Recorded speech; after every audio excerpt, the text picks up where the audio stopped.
सभी को जय मसीह की। परमेश्वर का तहे दिल से धन्यवाद करते हैं। सच में प्रभु ने सुंदर समय सुंदर अवसर हमारे जीवन में दिया है और आज हम बहुत आनंदित और खुश हैं कि प्रभु ने फिर से एक सुंदर ये नया महीना हमारे जीवन में दिया और आज फिर से हम लोग इकट्ठे हुए सारे लोग। तो प्रभु को हम इसके धन्यवाद करते हैं। हम इको बंद कर दीजिए ब्रदर। हाँ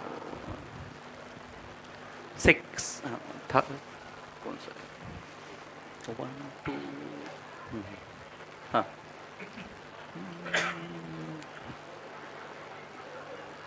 नहीं ये शायद एक को है ना 1 हाँ वो ग्रुप हाँ ये एक को है हाँ ये ओके।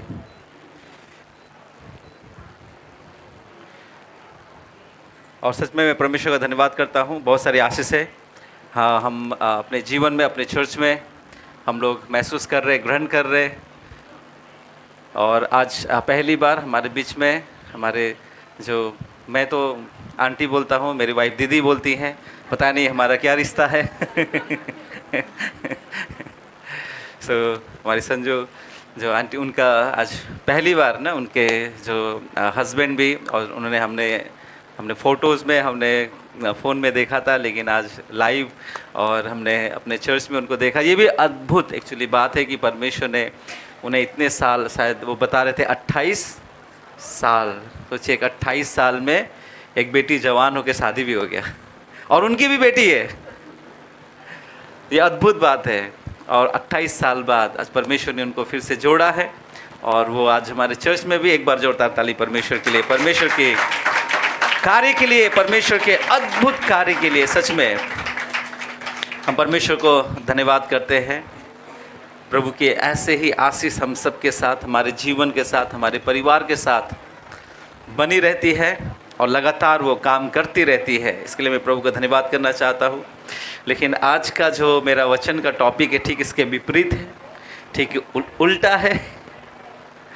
ठीक है, परमेश्वर हमारे जीवन में काम करते रहते हैं, परमेश्वर हमारे जीवन में आशीष लाते रहते हैं। हम अद्भुत अद्भुत काम, चमत्कार परमेश्वर के हम देखते रहते हैं। लेकिन फिर भी आज हमारे जीवन में एक असंतुष्टिपन का भावना रहता है। हम सेटिस्फाई नहीं है। पता नहीं क्यों, क्या कारण है, क्या रीज़न है कि परमेश्वर के सारे उपकार, आशीष, चमत्कार, अद्भुत काम, इन सारी बातों को देखते हुए भी लेकिन आज आप और मैं हम असंतुष्ट रहते हैं। तो इसीलिए आज मेरा जो प्रचार का जो शीर्षक है, जो टॉपिक है, वह है असंतुष्ट हृदय का खतरा, द डेंजर ऑफ डिससैटिस्फैक्शन।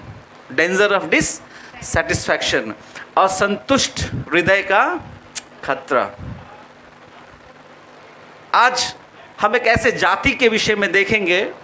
अगर हम निकालें गिनती और हम 11 का 4 से लेकर 15 तक हम जब पढ़ते हैं, मत पढ़िए बहुत लंबा है, हम धीरे धीरे करके पढ़ेंगे।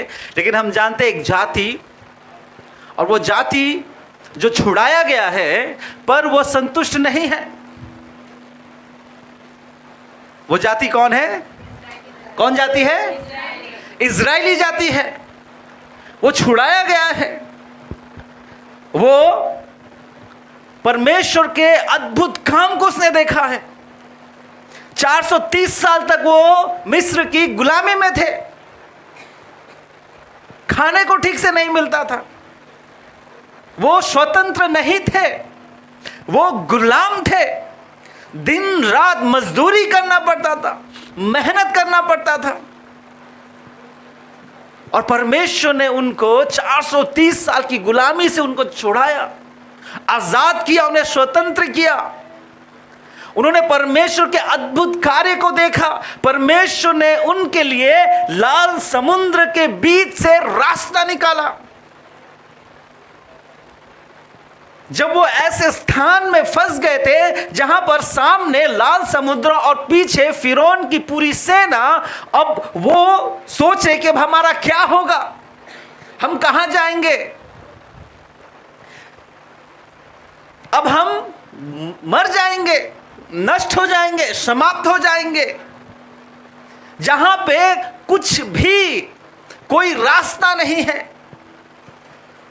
परमेश्वर ने उनको दिखाया कि उनका परमेश्वर यहोवा जो कहता है मैं वो हूं, मैं सो हूं, उसने लाल समुद्र के बीच से, वो भी सूखा, गीला नहीं बल्कि कैसा, सूखा, अद्भुत, चमत्कार, आश्चर्य काम, सूखा रास्ता निकाला उनके लिए और उनको लाल समुद्र के पार लेकर गया।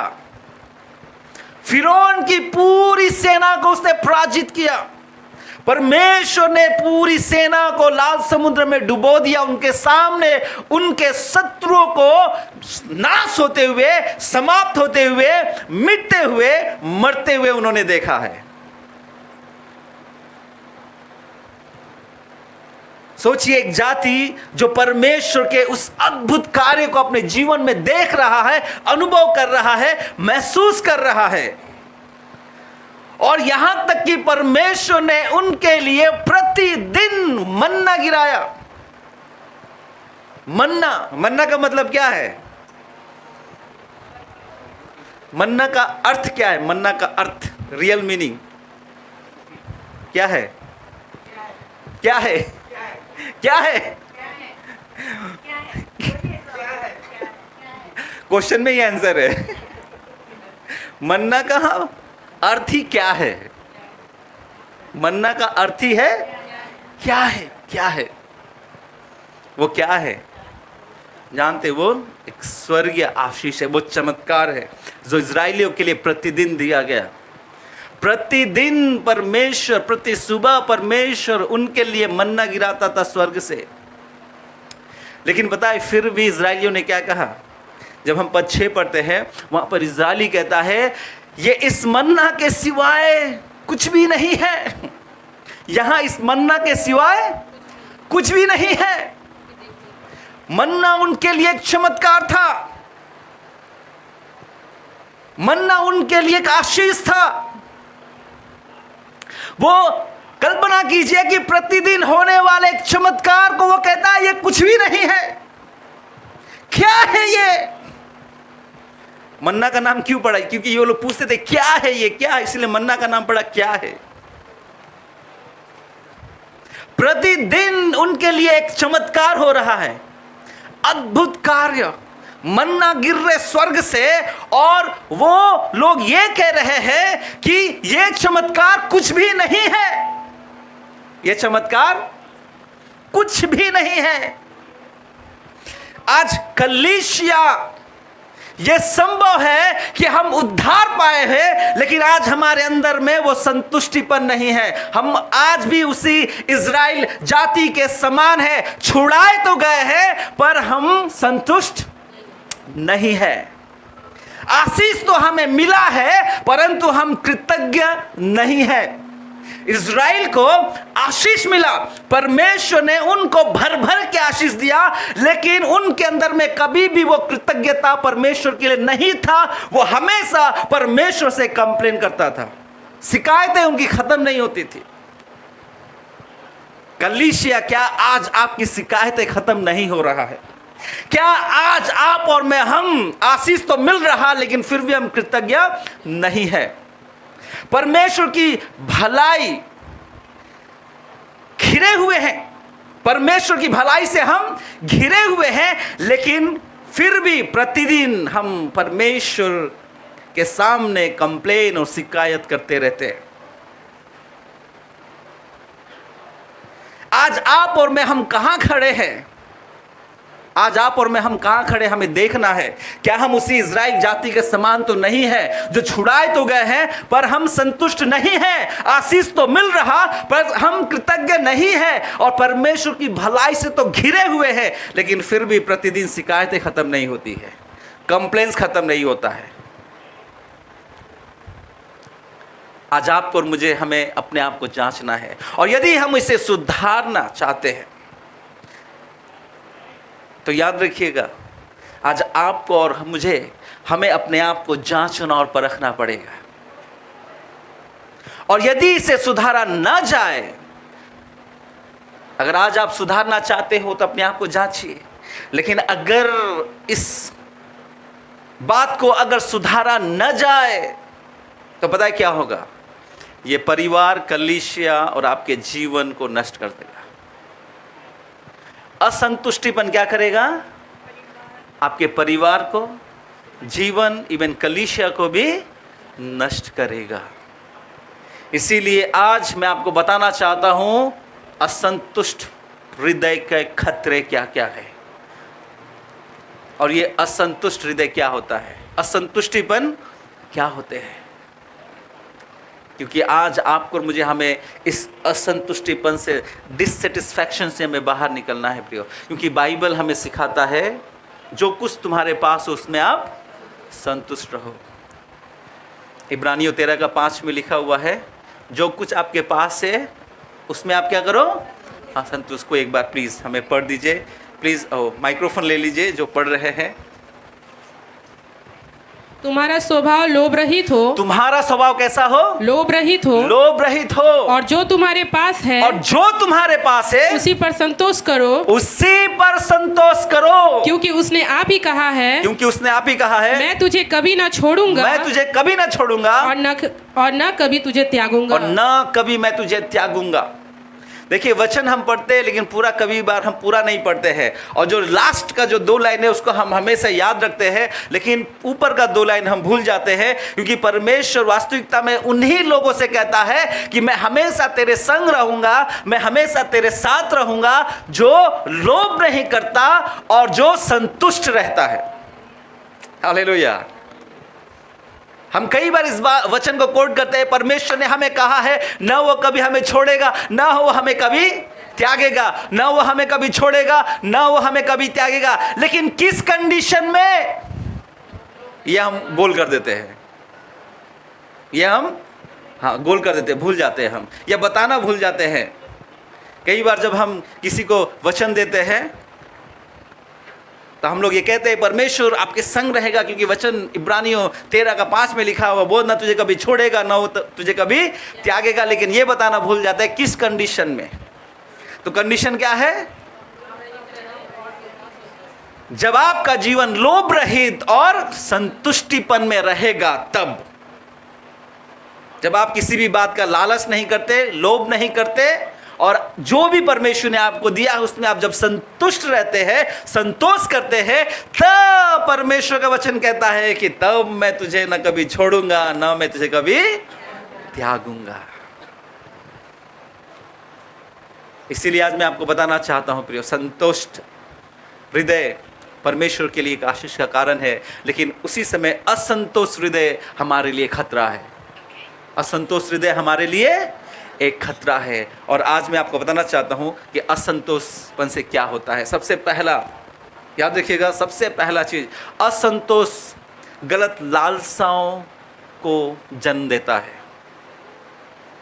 असंतोष गलत लालसाओं को जन्म देता है, या हम इसको भी इस तरह से भी कह सकते हैं कि असंतोष गलत लालसाओं से उत्पन्न होता है। हम दोनों कह सकते हैं, असंतोष गलत लालसाओं को उत्पन्न करता है, या गलत लालसाओं से असंतोष उत्पन्न होता है। अब पद 4 पढ़िए, हम लोग गिनती 11 का 4 पढ़ेंगे। फिर जो मिली जुली भीड़ उनके साथ थी, वह कामुकता करने लगी, और इज़राइल भी फिर रोने और कहने लगे, हमें मांस खाने को कौन देगा। तो यहाँ पे हम लोग देखते हैं कि जो मिस्र से छुड़ाए गए जो इजरायली थे, वो जब आगे बढ़ रहे थे तो एक जगह, एक स्थान में वे लोग पहुंचे जहां पे ये लोग कुड़कुड़ाने लगे, जहां पे उनके अंदर में, यहाँ पे हिंदी शब्द लिखा है कामुकता। क्या लिखा हुआ है? कामुकता। लेकिन अगर आप इंग्लिश शब्द पढ़ेंगे तो वहां पर इंग्लिश शब्द जो यूज हुआ है, क्या हुआ है? क्या है? ट्रेव। और कई जगह क्रेव। हाँ, क्रेव, हाँ यही चीज है, क्रेव।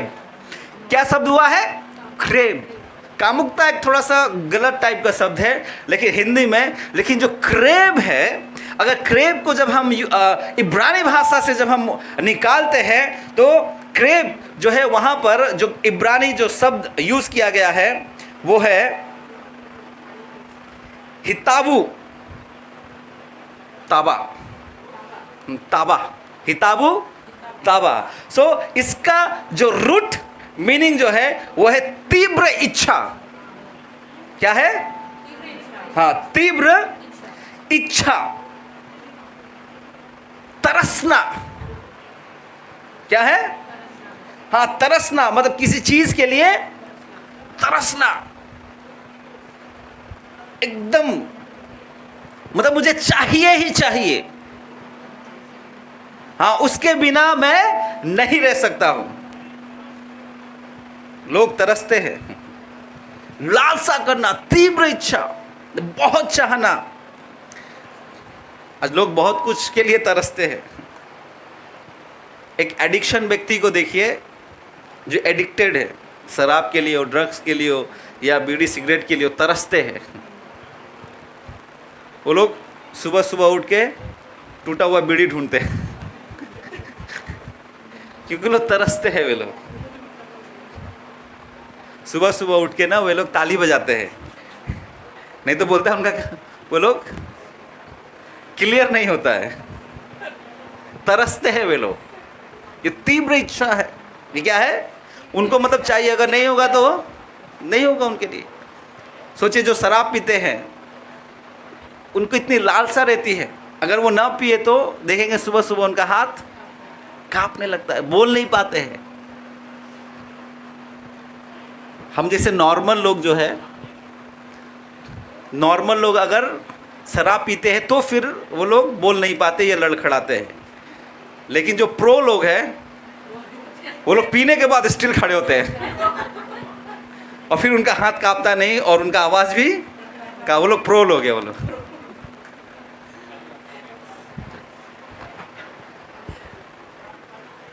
क्योंकि उनके अंदर में वो लालसा उत्पन्न होता है। क्या होता है? लालसा। और वही लालसा हम देखते हैं यहाँ पे एक जाति के जन्म उत्पन्न हुआ, और वही लालसा उनको असंतुष्टिपन की ओर लेकर गया। हम देखते हैं यहां पर वो जो भीड़ था, भीड़ के अंदर एक लालसा उत्पन्न हुआ। सब कुछ वो लालसा से ही शुरू होता है, सब कुछ लालसा से ही शुरू होता है। लालसा आपको जीवन में लालच को लाता है। लालसा आपके जीवन में क्या लाता है? लालच को उत्पन्न करता है, गलत इरादे को उत्पन्न करता है, गलत सोच को उत्पन्न करता है। जो वो मिश्रित भीड़ थे, जो बहुत भीड़ थे, वे लोग थे जो मिस्र से तो निकल आए थे, परंतु पूरी तरह परमेश्वर के प्रति समर्पित नहीं थे। वे अपने हृदय में मिस्र को साथ लिए हुए आए थे। जो मिश्रित लोग, मिश्रित मतलब जो मिले जुले लोग थे, वो मिस्र से तो निकले थे, लेकिन मिस्र उनके जीवन से नहीं निकला था। जब तक आपके जीवन में मिस्र नहीं निकलेगा, आपके जीवन में वो पुरानी लालसाएं नहीं निकलेगी। यदि आप बगीचे में एक छोटा सा पौधा लगाते हो और उसको यूं ही छोड़ दोगे, तो आप याद रखिएगा, एक खरपतवार बोलते, खरपतवार, खरपतवार का मतलब क्या है? जंगली घास, जो भी जंगली घास, क्रिपल्स जो भी निकलते हैं, अगर आप कुछ अच्छा पौधा लगाओगे बगीचे में, गार्डन में, कहीं पर भी, और उसको ऐसे ही छोड़ दीजिए, तो उसके साथ साथ जंगली घास भी निकलते हैं। और ये जंगली घास बताए क्या करते हैं? ये जंगली घास उस अच्छे पौधे को खराब करते हैं, या उस पौधे को जो मिलना चाहिए, जो पौष्टिक चीजें, वो खा जाते हैं। जो आप पानी दोगे, धूप दोगे, खाद दोगे, ये जंगली जो पौधे हैं, ये उन सब को खा जाएगी। और जो आपका पौधा है उसको पूरा आहार या पौष्टिक चीजें नहीं मिलती है। अगर हम ऐसे खरपतवार को अगर अनदेखा करते हैं, तो वो याद रखिएगा, ये हमारे जीवन में क्या करता है? अगर आपने उस लालसाओं को अंदर में जो रख छोड़ा है, उसको अगर आप निकाल कर बाहर नहीं करते, उस खरपतवार को अगर उखाड़ कर फेंकते नहीं हो तो आपके अंदर की अच्छाई को मारकर वो आपके अंदर की बुराई को बाहर निकालेगा, लालसाओं को बाहर निकालेगा, वही पुरानी बातें को बाहर निकालेगा, वही आपको पुराने जीवन में आपको ले जाने की कोशिश करेगा। और लालसा का खतरा पता है क्या है? लालसा का जो खतरनाक बात क्या है? लालसा की खतरनाक बात यह है कि यह चुपचाप शुरू होती है। ये कहाँ शुरू होती है? मन में। शोर नहीं होता है, धीरे से उत्पन्न होता है। कोई चीज़ की लालसा, असंतुष्टिपन, वो लालसा को उत्पन्न करता है और वो धीरे से उत्पन्न होता है, लेकिन फैलता बहुत तेजी से है। फैलता बहुत तेजी से फैलता है और ये दूसरों को भी प्रभावित करता है, दूसरों को प्रभावित करता, इफेक्ट करता है। क्योंकि हम क्या करते हैं? उस लालसा को दूसरों के साथ शेयर करते हैं, अरे ऐसा, अरे वैसा, ऐसा चाहिए था, वैसा चाहिए था।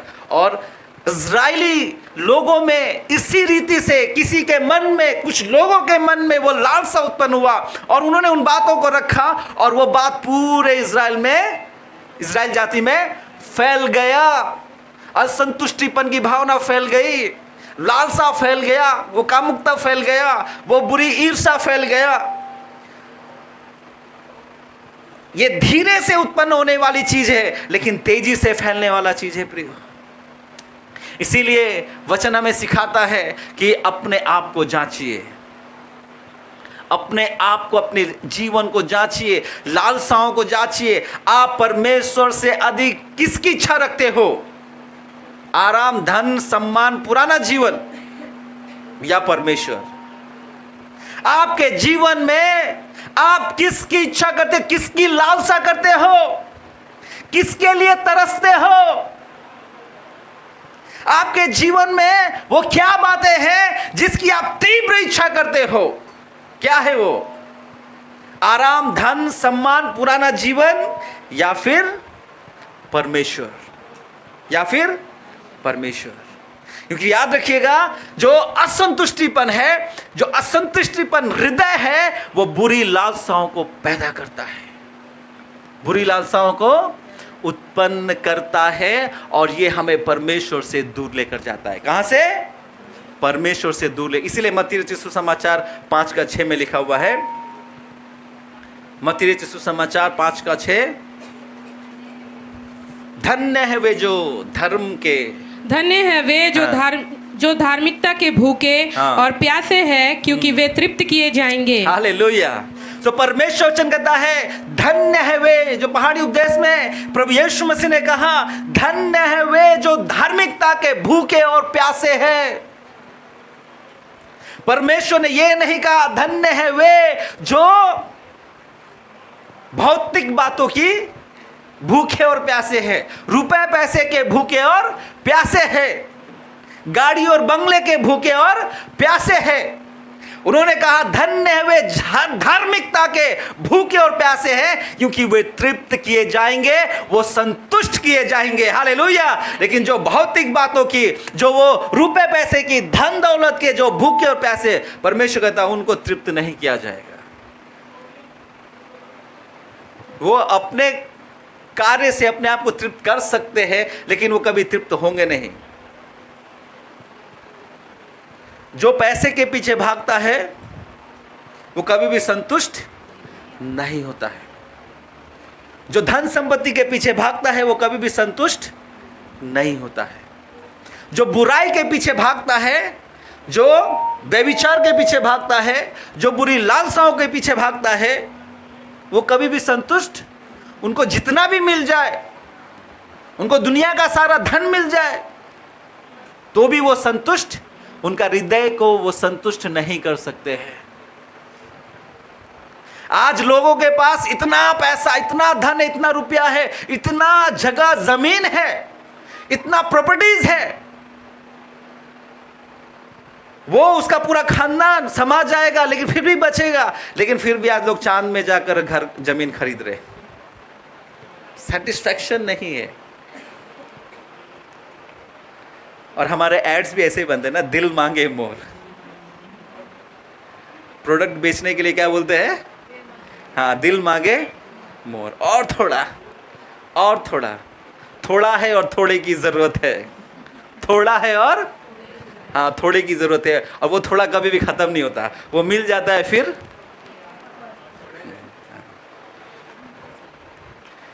सोचिए, पहले के लोग ऐसे ही नॉर्मल सो जाते थे, उनको कोई फ़र्क नहीं पड़ता था। पेड़ और पौधे के हवा से वे लोग अच्छे से नींद आता था। फिर उसके बाद हाथ पंखा आया वहाँ पे सेटिस्फेक्शन है, हाथ दर्द करने लगता है। फिर क्या आया? हाँ, सीलिंग फैन आ गए। सीलिंग फैन से भी संतुष्टि पर नहीं है, क्योंकि अरे गर्म हवा छोड़ता है। फिर अभी क्या आ गया? एसी आ गया। सोचिए, थोड़ा है, थोड़े की ज़रूरत है, कहाँ ख़त्म हो रहा है ये। अभी एसी आ गया तो फिर अब और कुछ आएगा शायद, है ना। हमारे बच्चों के जीवन में शायद इसी से भी कोई और अच्छा कुछ आ जाए। जो वो थोड़े की ज़रूरत है ना, वो ज़रूरत कभी ख़त्म ही नहीं हो रहा है, वो लालसा कभी ख़त्म नहीं हो रहा है। लेकिन परमेश्वर का वचन आज हमें सिखाता है प्रियो, आज असंतुष्टिपन, लेकिन याद रखिएगा, बुरे लालसाओं को जन्म देता है। इसलिए परमेश्वर कहता है संतुष्ट रहो, लोभ मत करो, जो मैंने तुमको दिया उसी में संतुष्ट रहो। क्योंकि जब आप संतुष्ट होते हो, लेकिन जब आप परमेश्वर के भौतिक बातों को छोड़कर परमेश्वर की धार्मिकता की खोज करते हो, तो तुम तृप्त किए जाओगे। हालेलुया। तुम तृप्त, आप संतुष्ट किए जाओगे, आप सेटिस्फाई किए जाओगे। और वो सेटिस्फैक्शन ही आपके जीवन में आनंद, खुशी, शांति को लाता है। आपका हृदय, आपका जीवन कंप्लीट होता है, आप संतुष्ट होते हो जब आप परमेश्वर के राज्य और धार्मिकता की खोज करते हो, और जब परमेश्वर आपके जीवन को पूरा करता है। सांसारिक चीज़ें, भौतिक बातें, ये कभी ख़त्म नहीं होता है, ये कभी भी ख़त्म नहीं होता है। ये प्रतिदिन हमें और चीज़ों के ऊपर में हमारे लालच, हमारे लोभ को लाता है। हम इतने से सेटिस्फाई नहीं है, और थोड़ा चाहिए हमें, और थोड़ा चाहिए। आज प्रियो, अपने आप को जांचिए कि मैं किन बातों की लालसा में पड़ा हूँ, मैं किन बातों के पीछे भाग रहा हूँ, मैं किन बातों का चाहत कर रहा हूँ, मैं किसके लिए तरस रहा हूँ, मैं किसके लिए तरस रहा हूँ। क्या मैं परमेश्वर के लिए तरस रहा हूँ? क्या मैं उसकी धार्मिकता के पीछे भाग रहा हूँ? क्या मैं उसकी धार्मिकता और राज्य की खोज कर रहा हूँ, या फिर मैं धन दौलत, आराम, सम्मान और फिर पुराने जीवन के पीछे भाग रहा हूँ? आपकी आत्मिक भूख आपका आत्मिक भविष्य निर्धारित करता है। हालेलुया। आपका आत्मिक भूख आपकी आत्मिक भविष्य को निर्धारित करता है। दूसरा, असंतोष अतीत को सुंदर बनाकर दिखाता है। असंतोष क्या करता है? आपके पुराने जीवन को सुंदर बनाकर दिखाता है। पद 5, आइए हम लोग पढ़ेंगे पद वर्स 5।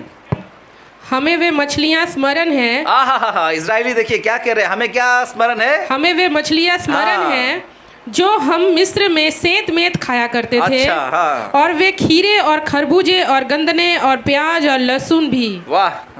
सो यहाँ पर देखिए इजरायली क्या कह रहे हैं? गलत लालसा, असंतुष्टिपन पुराने जीवन को सुंदर बनाकर दिखाता है। पुरानी बातों को, अतीत बातों को बताता है कि वो कितना अच्छा था, सुंदर था, हमारा पुराना जीवन अच्छा था। कई बार आज आप और मैं हम कहते हैं हमारा पुराना जीवन अच्छा था, बहुत मजे करते थे, बहुत बढ़िया था, ओ मस्ती वाला लाइफ था। इजरायली कह रहे हैं कि हमारा पुराना जीवन अच्छा था, हमें मछलियां मिलती थी। आपने अगर इजरायली के जीवन को पढ़ा होगा मिस्र में, तो क्या आप बता सकते हैं कि उनको कितना मछली मिलता था? कितना मछली मिलता था उनको? कितना मांस मिलता था उनको? खीरे और खरबूजे, आदि और लहसुन, प्याज। वो बोल रहे, ओ हमारा पुराना जीवन कितना अच्छा था, हम लोग वहां पर भर भर के खाते थे, मीट खाते थे, और हम लोग मछली खाते थे, मसालेदार हम लोग मीट बनाकर खाते थे हम लोग। हम लोग वहां पर बिरयानी खाते थे, चिकन कौसा खाते थे, मटन कौसा खाते थे, हम लोग चाप खाते थे भर भर के। ऐसा था इजरायलियों का जीवन? ऐसा था? कैसा था? प्रतिदिन सुबह से लेकर शाम तक प्रतिदिन मेहनत करते थे और भूसी की रोटी मिलता था उनको। और वो कह रहे, क्या कह रहे? हमें असंतुष्टिपन आपके अतीत के जीवन को सुंदर बनाता है। आपको लगता है कि अरे वो जीवन ही बहुत अच्छा था, बहुत सुंदर था, बहुत बढ़िया था। सोचिए, उनको ये याद रहता है, पता नहीं कब खाए थे, लेकिन याद रहता है कि वो खीरे और खरबूजे खाया करते थे। लेकिन उनको ये याद नहीं था। क्या याद नहीं था? उनको ये याद नहीं था कि वो गुलामी में थे। उनको प्रतिदिन मार पिटाई की जाती थी उनके साथ, उनको बेड़ियों में बांधा रखता था और प्रतिदिन वे लोग रोना धोना करना पड़ता था। उनको रोते थे, पेट भर खाना नहीं मिलता था, उनको गुलामी में थे, जंजीरों में थे। आज प्रियो, हम कई बार हमारा जीवन, अतीत का जीवन हमें बहुत अच्छा लगता है, लेकिन आप और मैं हम भूल जाते हैं कि उस अतीत जीवन में हमारा हाल क्या था, हम किस गुलामी में थे, हम किस परेशानी में थे, हम किस बेड़ियों में थे। कितने प्रकार की समस्याएं, अशांतिपन, चिंताएं हमारे जीवन में हमें घेरे हुए था। लेकिन आज आप और मैं हम ये सोचते कि वो अतीत जीवन हमारा बहुत ही अच्छा था, अतीत जीवन हमारा बहुत अच्छा था। हम सोचते, हम पार्टियां करते थे। हम क्या सोचते? हम क्या करते? ओ दोस्तों के साथ मिलकर क्या पार्टियां करते थे हम लोग। ओ वो पुराने संबंध, वो दोस्त, वो भाई बंधु और संसार का वो तथाकथित आनंद, वो 3 घंटे का आनंद, वो 4 घंटे का आनंद, वो 1 घंटे का आनंद। हम लोग सोचते हैं वो जीवन बहुत बढ़िया था, बहुत सुंदर था। संसार के तथाकथित आनंद को हम लोग बहुत रोमांच महसूस करते थे, ओ वो बहुत अच्छा था। लेकिन उसके बाद घर में आके वही लड़ाई झगड़ा क्यों ना करना पड़े, वही अशांतिपन, वही रूखापन। लेकिन हम भूल जाते थे प्रियो, वो अपराध बोध, वो खालीपन, वो बंधन, हम वो भूल जाते हैं कि हम कैसे संसार में अपराध बोध में जीते थे, हम कैसे संसार में खालीपन में जीते थे, अशांतिपन में जीते थे। एक बंधन था हमारे जीवन में। लेकिन असंतोष मिस्र को आकर्षक बना देता है। असंतोष मिस्र को, इजराइलियों के लिए वो असंतुष्टि, वो डिससेटिस्फैक्शन, वो मिस्र को क्या बना रहा है? आकर्षक बना रहा है कि मिस्र हमारे लिए अच्छा था, जबकि उनको मिलता वहां पे कुछ नहीं था। यहां पर उनके लिए परमेश्वर स्वर्ग से मन्ना गिरा रहा है, चमत्कार कर रहा है, और असंतुष्टिपन ये कह रहा है ये क्या है? चमत्कार को वो लोग क्या कह रहे? ये क्या है? डिससेटिस्फैक्शन उनसे कहलवा रहा है, वो असंतुष्टिपन उनसे कहलवा रहा है, ये चमत्कार क्या है? और वो जो भूसी की रोटी थी उनको दिखा रहा है कि वो मीट था, मछली था, खीरे था, खरबूजा था, आदि लहसुन प्याज था। असंतुष्टिपन मिस्र को आकर्षक बनाता है। इब्रानियों 11:15 में लिखा है, आइए हम लोग पढ़ेंगे। इब्रानियों 11:15, यदि वे उसी दिशा को स्मरण करते रहते जिसे वे छोड़ आए थे, तो उनके पास लौट जाने का अवसर था। हाँ पढ़ो। और जिस देश में वे निकल आए थे, यदि उसकी सुधि करते तो उन्हें लौट जाने का अवसर था। जिस बात के विषय में आप लगातार सोचते रहते हैं, अतः उसी दिशा में बढ़ने लगते हैं। आप जब पुराना जीवन को याद करते रहोगे, उसी के बारे में सोचते रहोगे, तो आप उसी दिशा में लौट जाओगे। कई लोग इसीलिए बैकस्लाइड होते हैं, कई लोग परमेश्वर को छोड़ देते हैं, परमेश्वर से दूर चले जाते हैं। वो चर्च में तो है लेकिन परमेश्वर के साथ नहीं है। वो फेलोशिप में तो है लेकिन फेलोशिप में नहीं है, वो कहीं और है। वो कहाँ है? हाँ, कहीं और भटक रहे। वो मिस्र में भटक रहे हैं। हाँ, वो आए कहाँ पर है? चर्च में है, लेकिन भटक कहाँ रहे हैं? हाँ, मिस्र में। वो मछली में खोए हुए हैं, वो मीट में खोए हुए, वो आदि और लहसुन, खीरे और खरबूजे में। हाँ, वो पार्टियाँ, वो सिनेमा हॉल, वो अड्डे, बहुत सारे हमारे पुराने अड्डे।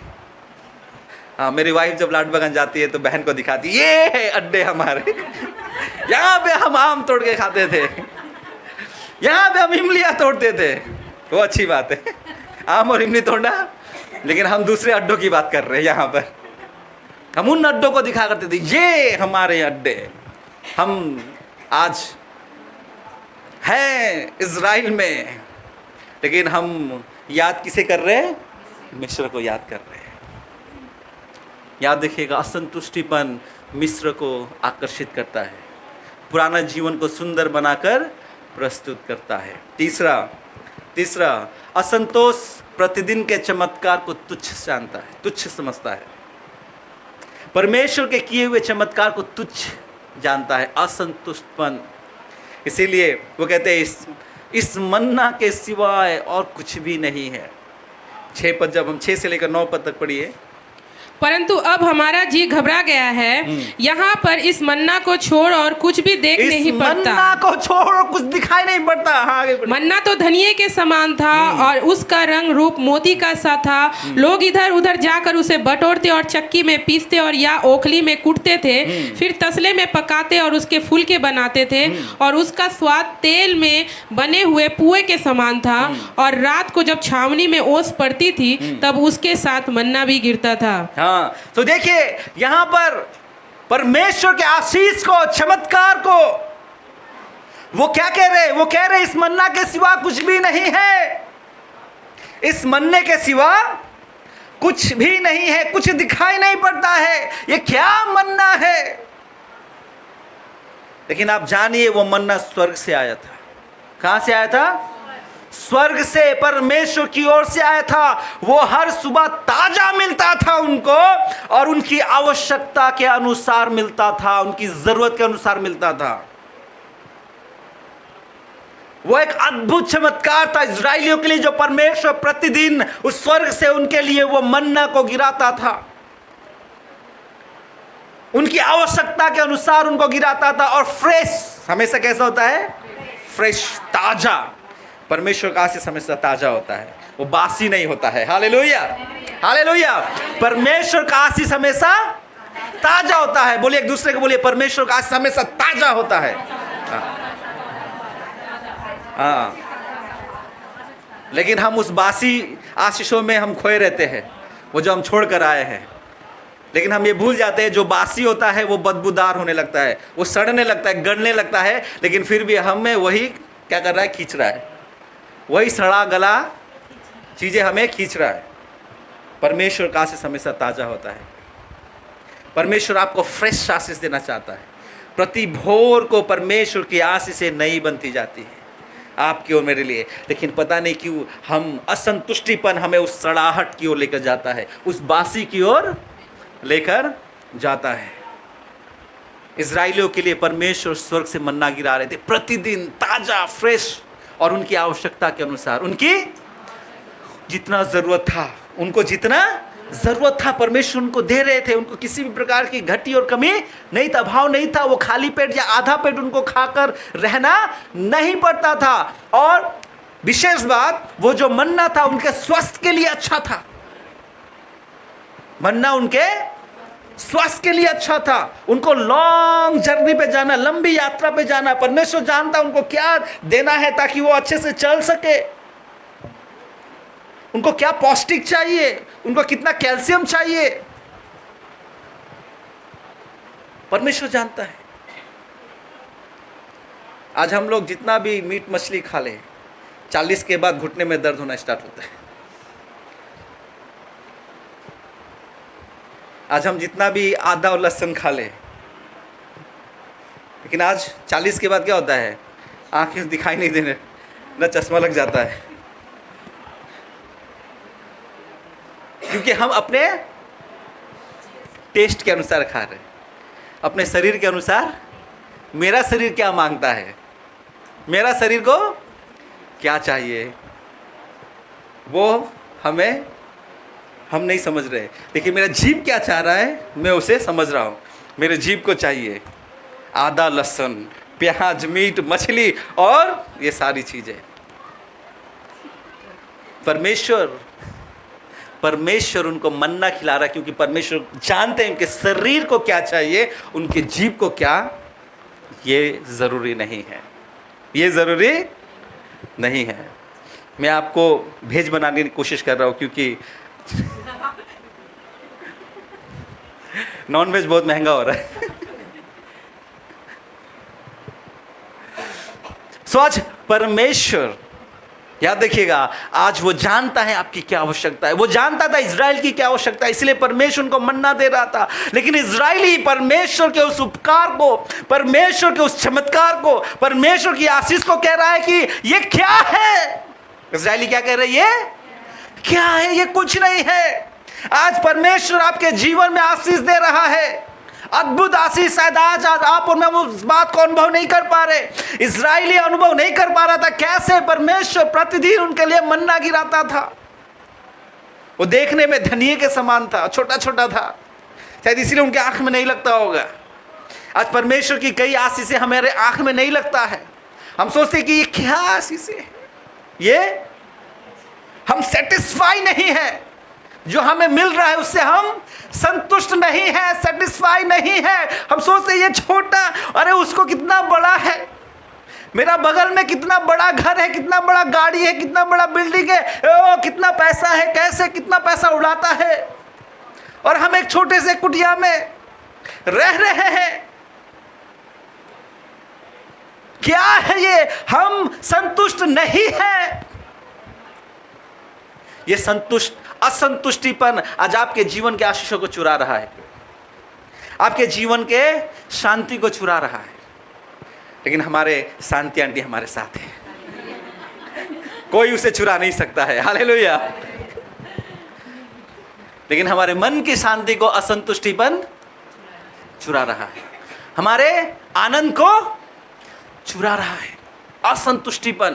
परमेश्वर ने जो दिया है उसमें अगर आप संतुष्ट हैं, उसी जगह में आप आनंदित है, शांति में है, आनंद में है। आप नहीं जानते उस बड़े बिल्डिंग के अंदर में कितना कोलाहल है, कितना शांति है, कितना रोना है।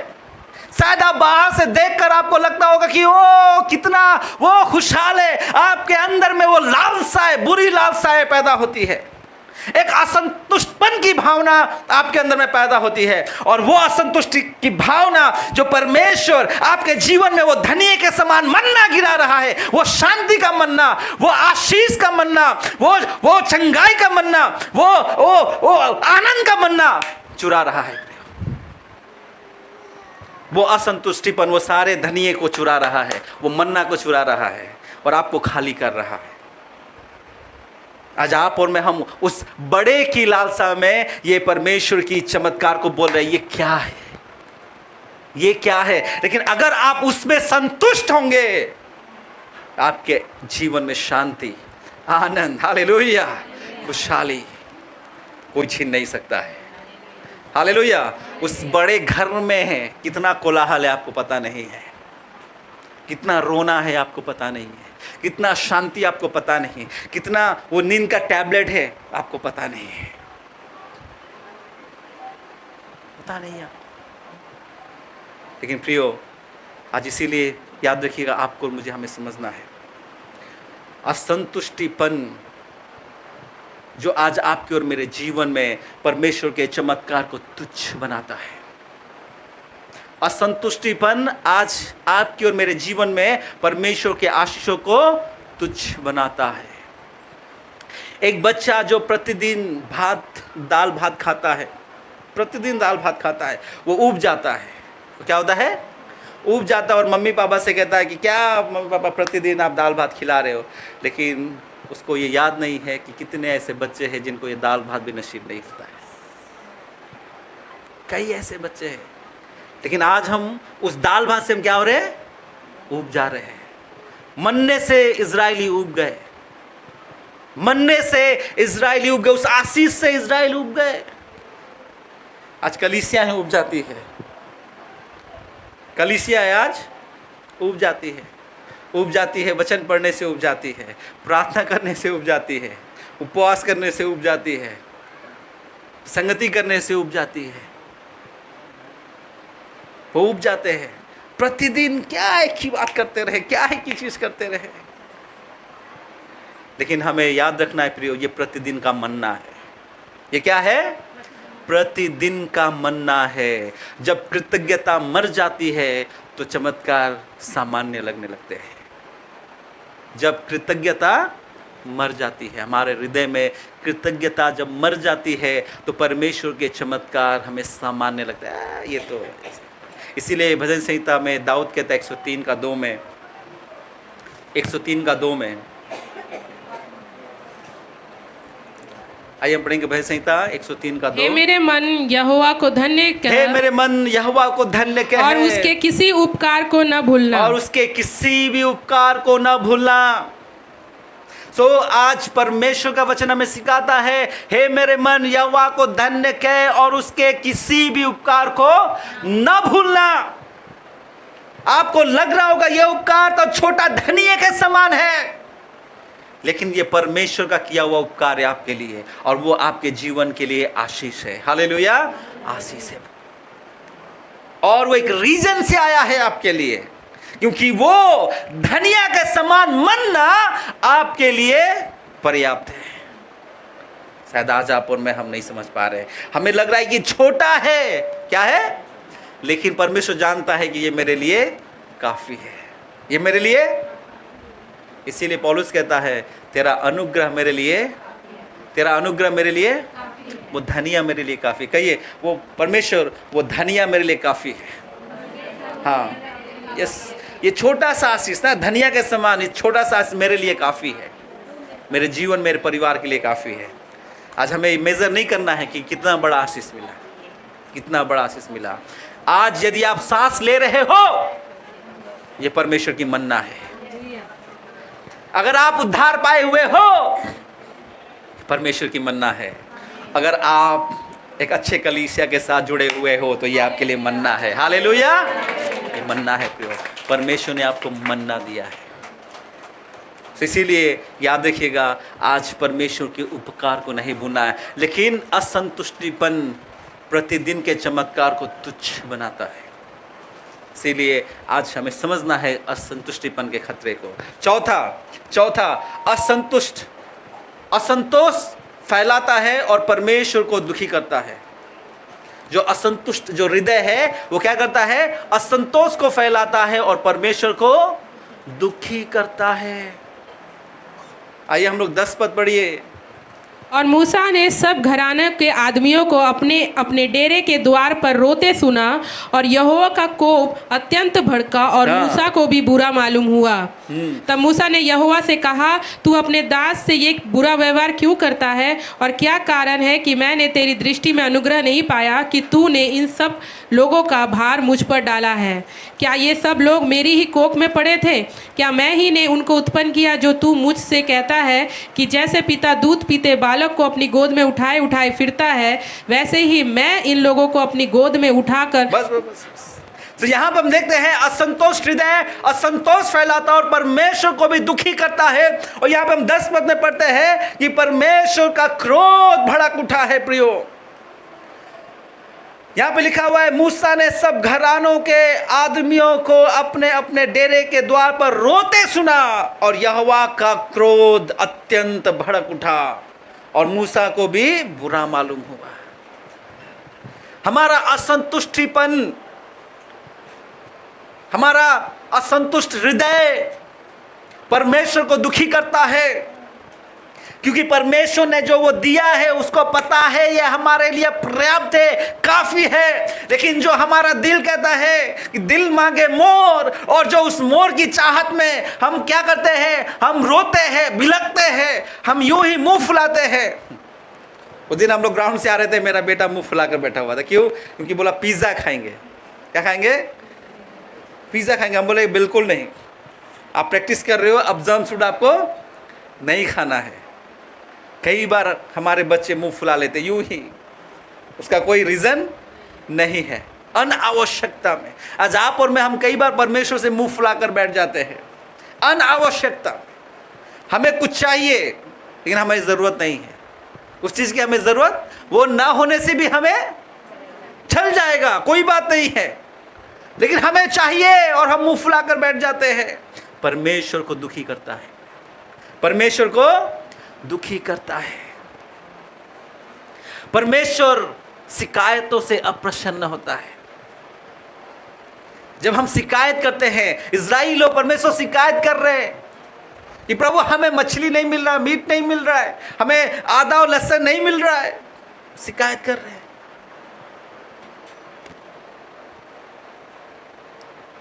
और परमेश्वर क्यों अप्रसन्न होते हैं? क्योंकि शिकायत केवल भोजन के विषय में नहीं थी, बल्कि अविश्वास के विषय में थी। इज़राइली लोग जब शिकायत कर रहे थे, परमेश्वर अप्रसन्न था। क्यों? क्योंकि शिकायत केवल भोजन के विषय में नहीं, बल्कि वो अविश्वास के विषय में। मतलब हमको तुझ पर विश्वास नहीं है, हमको तुझ पर विश्वास। जब आप शिकायत करते हो, इसका मतलब क्या है कि आपको परमेश्वर पर विश्वास नहीं है। जब आप किसी भी बात के लिए परमेश्वर को शिकायत करते हो, कंप्लेन करते हो, तो इसका मतलब यह है कि आप परमेश्वर पे विश्वास नहीं करते हो। आज अगर आप और मैं, हमारा जीवन असंतुष्टिपन से भरा हुआ है, तो इसका मतलब हम अपने परमेश्वर पे भरोसा नहीं रख रहे, विश्वास नहीं रख रहे हैं कि परमेश्वर ने हमें जो दिया है वो मेरे लिए पर्याप्त है, काफ़ी है। हम बोलते तो है यह परमेश्वर तू हमारे लिए पर्याप्त है, लेकिन हमारा जो हृदय का चाहत है, हमारा जो जीवन शैली है, बताता है कि प्रभु हमें तुझ पर विश्वास नहीं है, हमें तुझ पर विश्वास नहीं है। फिलिपियो 2:14 अगर हम पढ़ते हैं, फिलिपियो 2:14,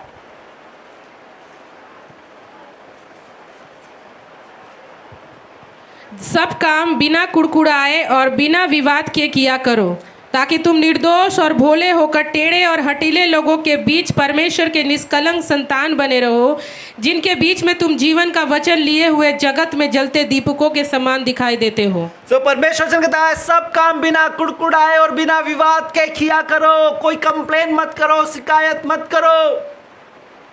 जो भी परमेश्वर ने आपको सौंपा है, आप ईमानदारी के साथ, विश्वास योग्यता के साथ उन बातों को करो। शिकायत करने वाली कलीसिया में जागृति नहीं आ सकती है। शिकायत करने वाले के जीवन में कभी भी आशीष नहीं आ सकता है। शिकायत करने वाले लोग कभी भी उन्नति प्राप्त नहीं कर सकते हैं, क्योंकि उनके जीवन में कंप्लेन, शिकायतें खत्म नहीं होती है। इसीलिए याद रखिएगा, वचन आज हमें सिखाता है कि हमें शिकायत नहीं करना, कंप्लेन नहीं करना है, क्योंकि शिकायत करने वाला चर्च कभी भी आगे नहीं जाता है। वो हमेशा कंप्लेन कंप्लेन कंप्लेन कंप्लेन। पवित्र आत्मा निरंतर नकारात्मक के वातावरण में स्वतंत्र रूप से कार्य नहीं कर सकता है। पवित्र आत्मा निरंतर नकारात्मक के वातावरण में, जहां पे केवल कंप्लेन और नकारात्मक बातें और शिकायतें हो, वहां पर पवित्र आत्मा स्वतंत्र रूप से कार्य नहीं कर सकता। पवित्र आत्मा वहां कार्य नहीं करता, क्योंकि वहां पर केवल और केवल नकारात्मक बातें हैं। हमारा विश्वास परमेश्वर में नहीं है। हम मानते तो है लेकिन विश्वास नहीं करते हैं। हमारा विश्वास कैसा है? उस समुद्र के उस ढेव के समान है, ऊपर और नीचे, ऊपर और नीचे।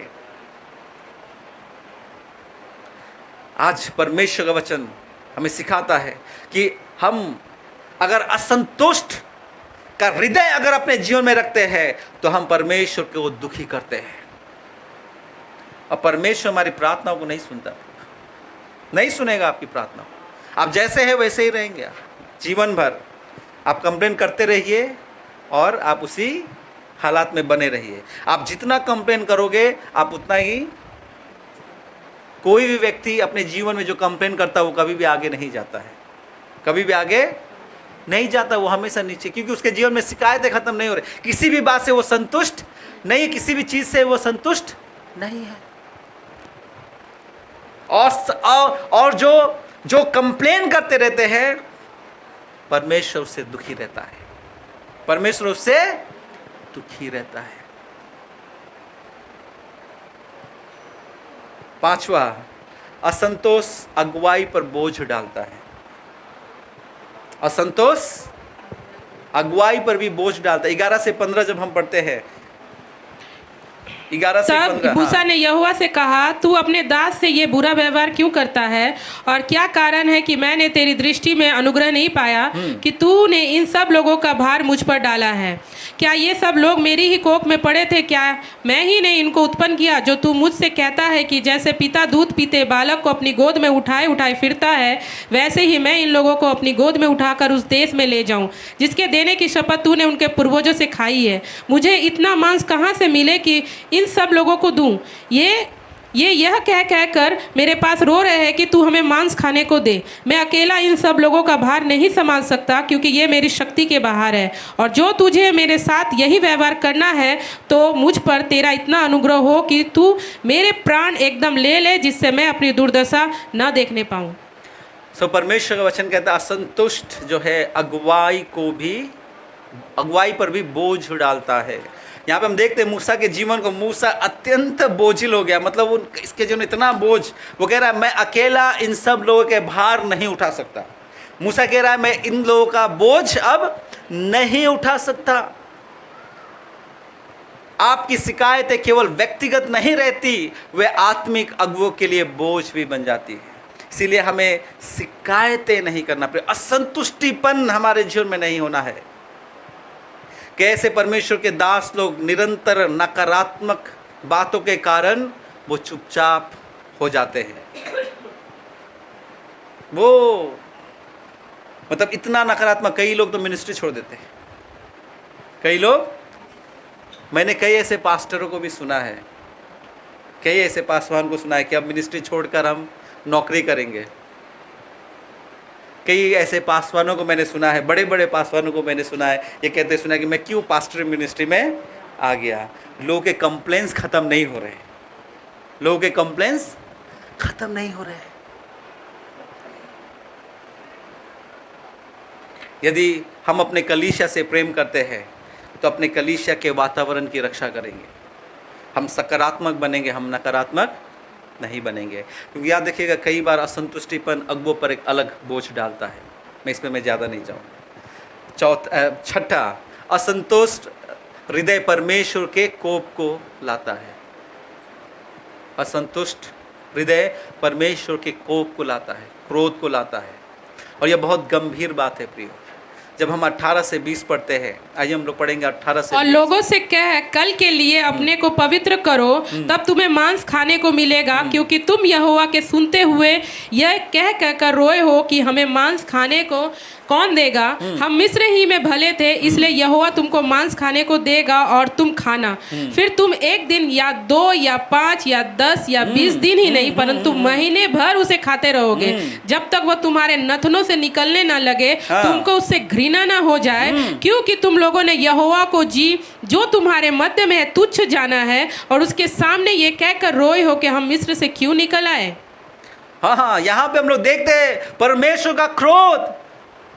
परमेश्वर ने कहा कि तुम कहते थे मिस्र में तुम्हें मीट मिलता है, ठीक है, मैं तुमको खिलाऊंगा, और 1 हफ्ता नहीं, 2 हफ्ता नहीं, 3 महीना, महीना भर मैं तुमको खिलाऊंगा, और यहां तक खिलाऊंगा कि तुम्हारे नाक और मुंह से जब तक वो बटेर का मीट ना निकले तब तक मैं तुमको खिलाऊंगा। हम देखते हैं परमेश्वर का क्रोध।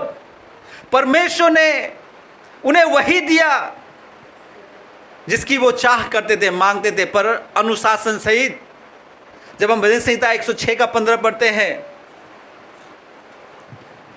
भजन संहिता 106 का 15, तब उसने उन्हें मुंह मांगा वर तो दिया, परंतु उनके प्राण को सुखा दिया। वचन में लिखा हुआ है, उनका मुंह मांगा मांग वर तो दिया, लेकिन उनके प्राण को सुखा दिया। ये भयानक है, ये भयावह है। जिसका मन असंतुष्टिपन से भरा और कंप्लेन और शिकायत करता रहता है, परमेश्वर एक दिन उसकी निश्चय उस शिकायतों को खत्म करता है, लेकिन ऐसे खत्म करता है कि उसके प्राण को भी सुखा देता है। उसको इतना खिलाएगा कि उसके नाक और मुंह से निकलेगा कि बस अब नहीं चाहिए, अब नहीं चाहिए। कभी कभी परमेश्वर स्वार्थी प्रार्थनाओं का उत्तर देता है ताकि हमें वो एक सबक सिखा सके। वो ऐसी प्रार्थनाओं को उत्तर भी देता है। उस प्रार्थना को उत्तर के बाद वो लोग सोचते हैं कि अब मुझे क्यों ये प्रार्थना को उत्तर मिला, नहीं मिलता तो अच्छा था। लेकिन वो ही मांग रहे थे, वही मांग रहे थे। लेकिन वो अनावश्यक मांग थी और मांग रहे थे, ढिठाई से मांग रहे थे और परमेश्वर के क्रोध को भड़काता है। और परमेश्वर दिया, ठीक है जा, लेकिन वो प्रार्थना का उत्तर उनके लिए भारी पड़ गया। प्रार्थना का उत्तर उनके लिए, कई बार हमारे जीवन में ऐसा होता है, हम समझ नहीं पाते, हम रियलाइज नहीं कर पाते हैं परमेश्वर का क्रोध होता है। वो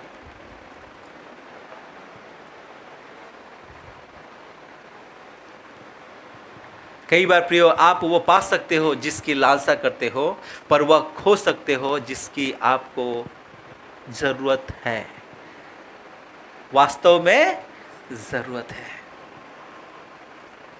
कई बार आप और हम जिद करके, लालसा में, असंतुष्टिपन में हम प्रार्थना करके हम अपनी लालसाओं को पा सकते हैं, लेकिन हम उन बातों को खो सकते हैं जो वास्तविकता में हमें चाहिए। मुझे ज़रूरत नहीं है 4 व्हीलर की, मुझे ज़रूरत नहीं है बड़ी गाड़ी की, लेकिन मैं मांग रहा हूँ परमेश्वर से, मांग रहा हूँ जिद में और हट में और शिकायतें कर रहा हूँ, कंप्लेन कर रहा हूँ। परमेश्वर कहता है बेटा ठीक है, तुम उड़ लिए। और परमेश्वर ने मुझे गाड़ी दिया और मैं बड़ा खुश होकर फैमिली को लेकर गाड़ी में ड्राइव किया और एक्सीडेंट किया और ख़त्म। मैं तो गया, मैं अपने परिवार के साथ सबको लेकर चला गया। लालसा में मैं उन बातों को पा सकता हूं, लेकिन जो जिसकी आवश्यकता है मैं उसे खो सकता हूं। कई बार हमें रियलाइज करने की आवश्यकता है कि जो मैं मांग रहा हूं क्या वो सही मांग है या नहीं है। आज याद रखिए, आत्मिक जो असंतुष्टिपन का जो परिणाम, आत्मिक परिणाम, आत्मिक सूखापन, आनंद की हानि और परमेश्वर से दूरी हो सकती है। जो हमारा असंतुष्टिपन जो है, असंतुष्ट हृदय का जो परिणाम जो है वो क्या हो सकता है? आत्मिक सूखापन, आनंद की हानि और परमेश्वर से दूरी हो सकता है। कलीसिया, सावधान रहे कि आप किस बात पर जोर देते हो, आप क्या मांग रहे हो। अपने हृदय को जांचिए और अपने आप से पूछिए, अपने आप को जांचिए, अपने हृदय को जांचिए और अपने आप से पूछिए, आज क्या आप कृतज्ञ हैं या आप शिकायत करते हैं? आप किस ग्रुप में हैं? जो भी परमेश्वर ने आपको दिया, चाहे छोटा दिया, तो धनिये के समान दिया या फिर बड़ा दिया, क्या आप कृतज्ञ हैं? क्या आप कहते हैं परमेश्वर आपका धन्यवाद हो, या फिर आप कहते हो कि प्रभु मुझे क्यों मिला ये, उसको इतना बड़ा मुझे इतना छोटा? क्या हम शिकायत करते हैं? या ये कंप्लेंट का, एक बार मैंने कहा था ना, हम कंप्लेंट करते हैं उसे क्यों मुझे क्यों नहीं, उसे क्यों हाँ मुझे क्यों नहीं। लेकिन जिसका हृदय संतुष्टिपन और जो सेटिस्फैक्शन से भरा होता है, वो पता क्या कहता है? वो कहता है प्रभु मुझे क्यों, उसे क्यों नहीं, मुझे क्यों, उसे क्यों नहीं, क्योंकि उसको ज़रूरत है। मेरे पास है, उसको ज़रूरत है। ये है डिससेटिस्फाइड और सेटिस्फाइड हृदय में, असंतुष्ट और संतुष्ट हृदय में यही फ़र्क है। जो असंतुष्ट हृदय होता है वो क्या कहता है?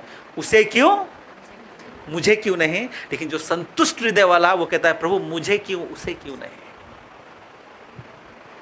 तो आज अपने आप से पूछे, क्या मैं कृतज्ञ हूँ जो भी मुझे मिला है, या फिर मैं आज शिकायतें करता हूँ? अपने आप से पूछिए। दूसरा प्रश्न, क्या आज भी मैं मिस्र को याद करता हूँ? क्या आज भी मैं पुराने जीवन को याद करता हूँ? क्या वो पुरानी बातें आज भी मुझे आकर्षित करती है? तीसरा क्वेश्चन आज अपने आप से मैं पूछने की जरूरत है, क्या आज हम मरने को तुच्छ जानते हैं? क्या आज आप और मैं, हम परमेश्वर के मन्ने को, धनिये के समान मन्ने को आज हम तुच्छ समझ रहे हैं, या फिर हम ये समझ रहे हैं कि ये मन्ना मेरे लिए काफ़ी है, ये मन्ना मेरे लिए काफ़ी है। और चौथा, क्या आपने संतोष के स्थान पर लालसा को बैठा दिया है? चौथा, क्या आज आपने और मैंने संतोष के स्थान पर, संतुष्टिपन के स्थान पर लालच और लालसा को बैठा दिया है? जागृति ऊंचे आवाज में प्रार्थना, आराधना या परमेश्वर को पुकार कर शुरू नहीं होती प्रिय, यह पश्चातापी और कृतज्ञ हृदय से शुरू होती है। जागृति, रिवाइवल अपने जीवन में वो ऊंचे आवाज से प्रार्थना, आराधना करने से शुरू नहीं होती है, बल्कि पश्चाताप और कृतज्ञ हृदय से शुरू होती है। आइए प्रिय, अपने जीवन में जागृति को लाएं। आइए अपने आप को फिर से एक बार जांचें और परखें, और अपने जीवन में जांचें, मेरा हृदय संतुष्ट है या फिर मेरा हृदय असंतुष्ट है, असंतुष्ट। क्या आज भी मैं परमेश्वर के उन आशीषों को तुच्छ जानता हूँ और शिकायतें करता हूँ, या फिर आज मैं संतुष्ट हूँ और मैं परमेश्वर को कृतज्ञ हृदय से परमेश्वर को धन्यवाद देता हूँ? क्योंकि याद देखिएगा, असंतुष्ट हृदय का खतरा जो है वो आज हमें समझना है, क्योंकि असंतोष गलत लालसाओं से आरंभ होता है, या गलत लालसाएं असंतोषपन को आरंभ करता है। दूसरा, असंतोष अतीत को सुंदर बनाकर दिखाता है और हमें पुरानी बातों में वापस लेकर चला जाता है, परमेश्वर से दूर ले जाता है। असंतोष प्रतिदिन के चमत्कारों को तुच्छ बना देता है, हमें परमेश्वर के उन उपकारों को हम तुच्छ जानने लगते हैं। हमें एहसास नहीं होता कि परमेश्वर ने जो आशीषें हमें दी है वो कितनी बड़ी और महान है, लेकिन हम उसको तुच्छ जानने लगते हैं। इसीलिए प्रियो, प्रतिदिन आइए परमेश्वर को हम धन्यवाद देंगे उनकी सारी आशीषों के लिए। याद रखिएगा कि असंतोष परमेश्वर को दुखी करता है। असंतोष वो बहुत जल्दी से फैलता भी है और परमेश्वर को दुखी भी करता है। और असंतोष अगुवाई पर बोझ डालता है, और असंतुष्ट परमेश्वर के कोप को हमारे जीवन में लाता है, और ये बहुत भयानक है हमारे लिए। इसीलिए आइए अपने हृदय को जांचें और परखें, और जो 4 क्वेश्चंस हमने किए हैं उसको हम प्रतिदिन याद रखें।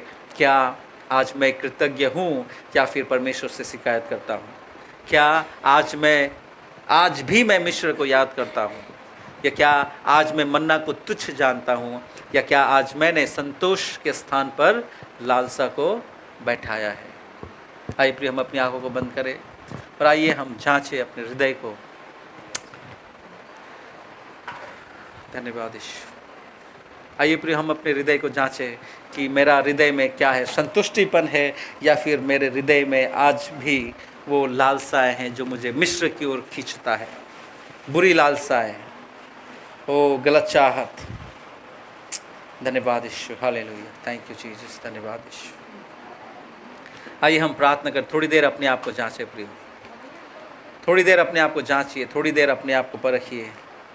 ओ धन्यवाद ईश्वर, hallelujah, hallelujah, hallelujah, hallelujah, hallelujah, thank you lord, thank you Jesus, धन्यवाद ईश्वर, धन्यवाद ईश्वर, धन्यवाद ईश्वर, धन्यवाद ईश्वर, हालेलुया, धन्यवाद ईश्वर। थोड़ा सा समय मैं आपको देना चाहता हूँ ताकि आप जांचें अपने आप को, परख ले अपने आप को। धन्यवाद ईश्वर। और कहिए, प्रभु मेरे हृदय अगर कहीं से भी किसी भी रीति से डिससेटिस्फैक्शन मेरे जीवन में है, उसको निकाल प्रभु। मेरा असंतुष्टिपन के हृदय को निकाल प्रभु, और मेरे जीवन को तू सेटिस्फाई कर, संतुष्ट कर, क्योंकि हमारा परमेश्वर हमें संतुष्ट करता है। हमारा परमेश्वर हमारे लिए काफ़ी है, उसका अनुग्रह हमारे लिए काफ़ी है। ओ धन्यवाद ईश्वर, hallelujah, hallelujah, thank you Jesus. क्योंकि हम जानते हैं कि लोग बुरी लालसाओं में फंसकर अपने जीवन को नष्ट कर देते हैं। ओ धन्यवाद यीशु, हालेलुया, थैंक यू जीसस। प्रभु आपकी स्तुति हो पिता, शामती परमेश्वर पिता, आशीष का प्रभु हमारे जीवनों को प्रभु तो जांच और परख पिता, और हमारे अंदर की प्रभु ओ पिता परमेश्वर उस असंतुष्टपन हृदय को निकाल पिता परमेश्वर, और मेरे जीवन में वो संतुष्टपन के हृदय को तू ला पिता परमेश्वर। थैंक यू जीसस, हालेलुया, धन्यवाद ईश्वर, थैंक यू जीसस, हालेलुया।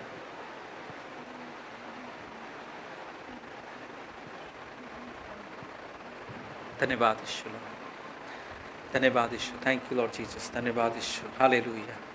आइए अपने आप को जांचे परखे, प्रार्थना करें परमेश्वर से। धन्यवाद ईश्वर, धन्यवाद ईश्वर, धन्यवाद ईश्वर, thank you Jesus, hallelujah,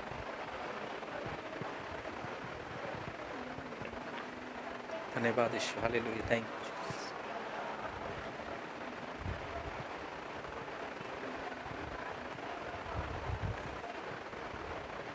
thank you Jesus, hallelujah.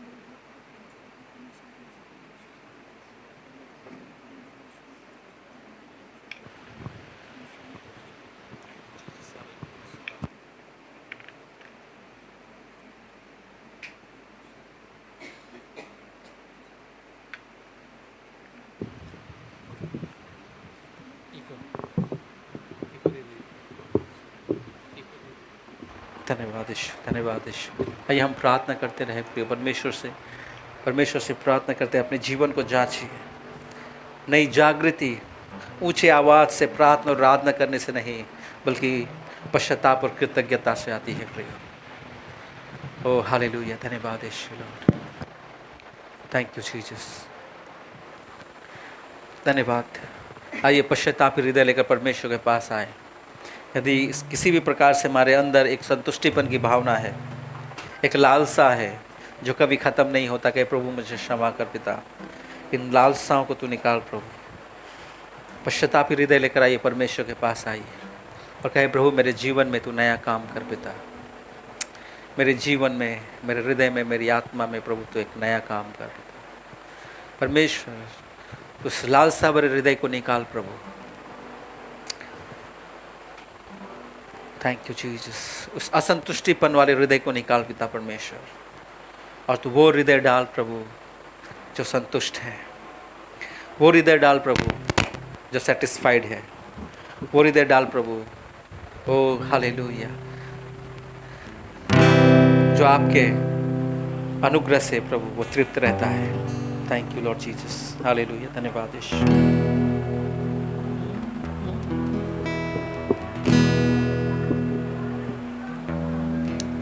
धन्यवाद ईश्वर, हालेलुया। मेरे जीवन में नया काम कर प्रभु। यस प्रभु, मेरे जीवन में, मेरे जीवन में नया काम कर प्रभु। मेरे जीवन में नया काम। आइए मिलकर बोले, मेरे जीवन में नया काम, मेरे जीवन में नया काम कर प्रभु। हालेलुया। मेरे जीवन में नया काम, मेरे जीवन में नया काम, मेरे जीवन में नया काम कर प्रभु। मेरे आत्मा में नया काम कर प्रभु। मेरी आत्मा में नया काम कर प्रभु। मेरी आत्मा में नया काम, मेरी आत्मा में नया काम, मेरी आत्मा में नया काम कर प्रभु। मेरी आत्मा में नया काम, मेरी आत्मा में नया काम, मेरी आत्मा में नया काम कर प्रभु।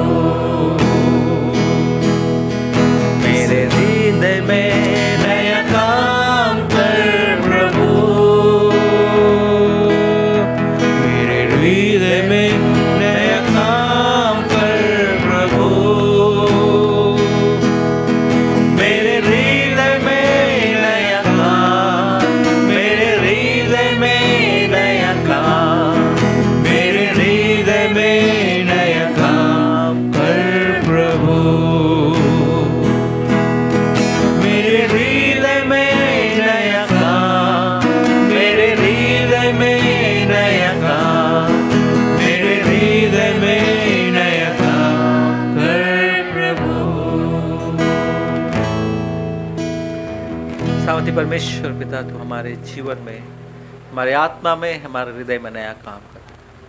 निश्चय प्रभु, हमारे जीवन में यदि किसी भी रीति से असंतोषपन की भावना है, हमारे हृदय में कोई बुरी लालसाएं है पिता, तो प्रभु उस हृदय को, उस असंतुष्टिपन को निकाल प्रभु, और आपके प्रभु नए हृदय से प्रभु हमारे जीवन को भर, जो पिता आपके अनुग्रह से प्रभु जो संतुष्ट हो पिता, क्योंकि हम जानते हैं कि आपका अनुग्रह हमारे लिए काफ़ी है। जितना भी तमाम आपके बेटे बेटे बेटे प्रत्येक को आशीष करता परमेश्वर। आज हमने जाना है असंतुष्टपन के खतरे को प्रभु, वो हमें आपसे दूर लेकर जाता है, वो हमारे प्रभु जीवन को समाप्त करता है प्रभु। पिता सहायता कर प्रभु, ताकि प्रभु हम उस असंतुष्टिपन से बाहर आए और हम परमेश्वर की महिमा करें पिता, समझे उसकी मन्ना हमारे लिए काफ़ी है। धन्यवाद करते हैं पिता, आशीष कर उनका दया कर। ये प्रार्थना प्रभु यीशु मसीह के नाम से मांगता हूँ, आमीन।